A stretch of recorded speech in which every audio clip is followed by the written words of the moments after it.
안녕하세요. 저는 정우정 선생님 분당로셀 조교 김민서라고 합니다. 오늘은 제가 고이분들을 대신해서 선생님께 질문을 드리는 시간을 가져보겠습니다. 안녕하세요. 네. 질문 주시죠. 첫 번째로 아무래도 마지막 수능이니까 화학에 고인물도 많고 사람 수도 적으니까 화학을 선택하는 것이 맞을지 아니면 지구나 사탐론을 하는 게 맞을지 고민을 많이들 하고 계신데 이에 대해서 어떻게 생각하시는지. 근데 진짜 정말 많이 고민이 될 것 같은데, 사실 쌤이 걱정스러운 부분도 그 부분이거든. 근데 사탐론에 대해서 뭐 학생이 공부를 조금 하다가 조금 어렵다라고 해서 이거를 회피하는 거다, 도피다라고 얘기하기는 좀 그렇고, 자기가 원하는 대학에 갈 때 뭐 제약을 좀 받지 않거나 그랬을 때 전략적으로 활용만 된다면, 쌤은 사탐론도 사실 이렇게 얘기하면 안 되지만 저는 기회라고 생각을 하거든요. 근데 대신에 사탐런을 이렇게 선택을 할 때 자기가 주도가 돼야 되는데, 주위의 환경이라든지 주위 친구 분위기라든지 그런 분위기에 휩쓸려서 자기한테 맞지 않는데 그걸 끝까지 끌고 간다거나 그렇게 선택을 했을 때 이제 나중에 후회가 됐을 때 조금 문제가 생기니까 그 부분에 대한 우려이지. 근데 사탐런 기회가 될 수 있다. 인원수도 많고 표점도 잘 나오면 좀 전략적으로 잘 활용만 되면 될 수 있다. 근데 그걸 진짜 회피다, 도피다라고 얘기하기는 조금 힘든 것 같아. 국영수 공부할 것도 많은데 사실 조금 쉬운 길이 있으면 우리 학생들이 좀 많이 힘든 것보다는 좀 더 행복하게 공부를 하는 게 좋지 않을까. 그 개인적인 생각입니다. 네. 근데 자신한테 맞는 그 과목을 선택을 하는 게 중요하다. 주위에 동요되지 말고 자기가 주관대로 선택을 하는 게 맞지 않겠냐. 그러나 사탐론은 기회가 될 수 있으니 참고하자.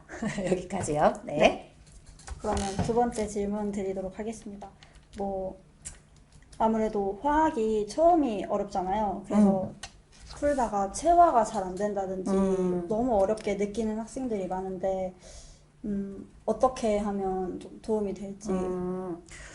쌤 같은 경우는 막 이 문제에 대해서 문제를 풀 때 되게 막 스킬이 화려하거나 선생님이 그런 스타일은 아니잖아. 그치? 그러니까 가장 중요한 건 뭐냐면, 이 방법으로 문제를 풀 때 여러 가지 방법이 있으면 그 문제를 풀 때 얘를 어떻게 풀어야 될까? 이 방법으로 풀까? 이 방법으로 풀까? 라는 고민을 하게 되잖아. 그러니까 쌤은 이제 그런 고민조차 주고 싶지 않은 거지. 그래서 최대한 일관된 방법을 알려주되, 근데 사실 그러니까 뭘로 예를 들면 문제가 다 다른데 100%다 똑같이는 풀 수가 없잖아. 근데 유연함인 거지. 양 조절을 한다든지 뭐는 좀 유연함이 좀 있어야 되고, 어쨌든 그 일관된 방법으로 이걸 묻는 거니까 이렇게 풀어야 돼라는 방법적인 걸 거의 쌤이 한 가지를 알려주면, 그러니까 그 방법대로 문제를 풀려는 노력을 하셔야 돼요. 근데 분명히 쌤이 이렇게 푸세요라고 얘기했는데 또 자기 방법대로 문제를 푸시는 분들이 있거든요. 그럼 체화가 안 되죠. 그리고 정확하게 문제 푸는 방법을 배우면서 문제의 양을 조금씩 늘리면서 일관되게 가되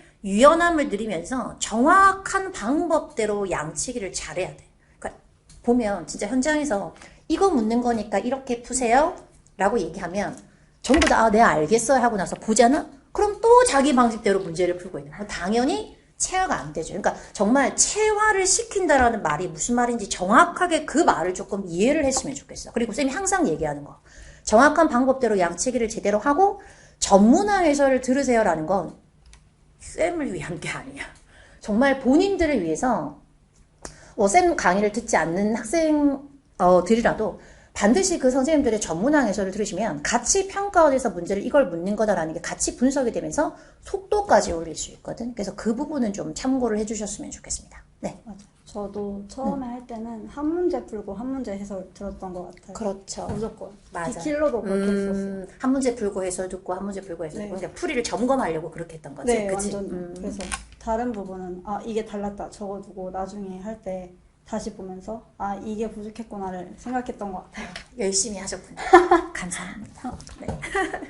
그리고 네. 다음 질문은 네. 아무래도 수능화학은 타임어택이 있는 그렇지. 과목이잖아요. 그래서 이 타임어택을 어떻게 극복할 수 있는지에 대해서 질문을 많이 주셨어요. 아무리 해도 빨리 못 풀겠다고.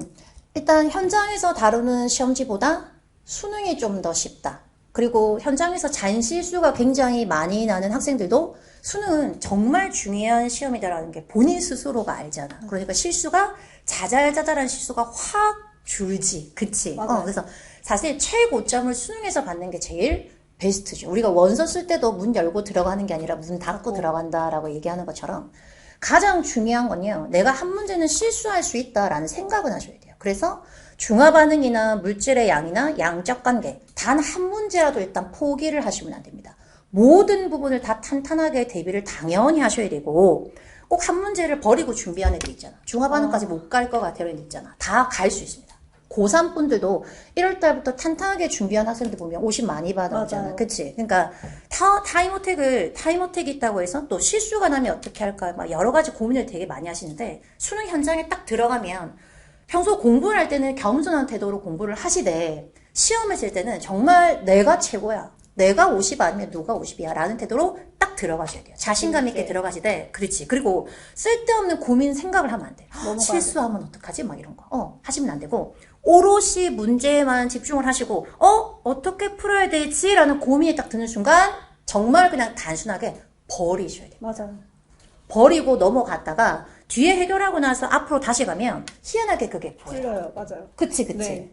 그래서 잘 버려야 된다. 가장 중요한 건 전체적인 운용이다. 붙잡고 계시면 안 됩니다. 절대로 붙잡고 계시면 안 됩니다. 그래서 항상 평가 문제를 풀 때 분석을 하셔야 돼요. 아, 이거 묻는 거구나, 이거 묻는 거구나. 그래서 수능 치고 온 애들 보면 선생님 시험장에서 선생님 목소리가 막 들리는 맞아요. 거 같았어요.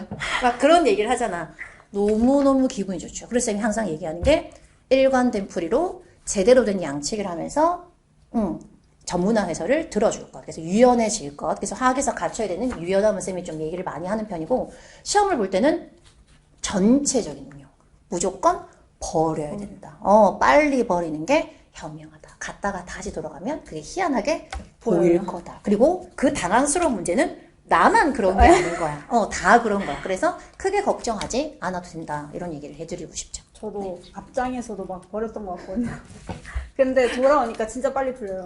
맞아요. 그래서 버리는 걸 두려워하지 않으셨으면 좋겠어요. 네네네. 질문 다 됐나요? 네, 다 끝났습니다. 네, 많은 분들이 좀 우리가 나누는 대화를 보고 그 질문을 보고 좀 많은 분들이 좀 도움을 받아 가셨으면 좋겠습니다. 또 하고 싶은 얘기 있나요? 파이팅 하세요. 화이팅 하세요. 수고하셨어요. 네, 알겠습니다. 네, 고생하셨어요. 네, 근데 책이 너무 대놓고 있는 거 아니에요? 야, 뭐라도 해야 된다. 지금 일단 교재가 아니라 사진이 너무 예쁘게 나와가지고 나 그게 너무 걱정돼. 감독님 고생 많으셨습니다. 감사합니다.